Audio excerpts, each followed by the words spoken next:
Đôi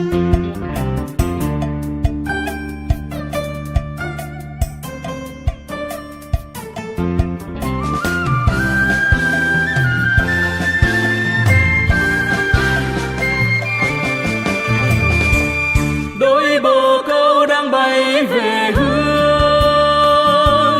anh cùng em đi ra công trường.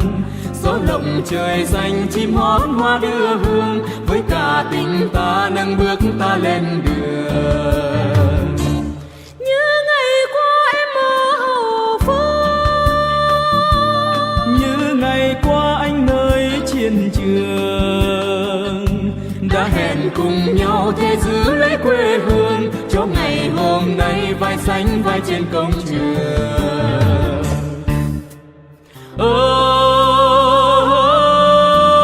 Nào ta xây những nhà máy, ta xây những công trình, trời xanh vườn ống khói xuân sang khắp nơi nơi. Xua tan những nghèo đói, xua tan những lầm than, mẹ cha vẫn ước mơ, ngàn đời vẫn ước mơ.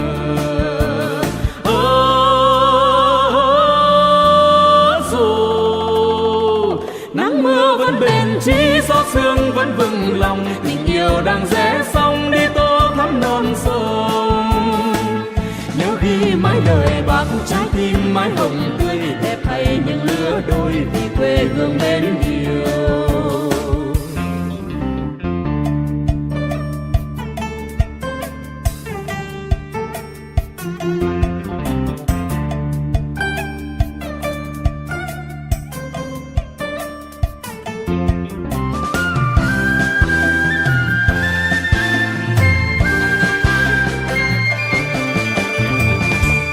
Đôi bồ câu đang bay về hướng,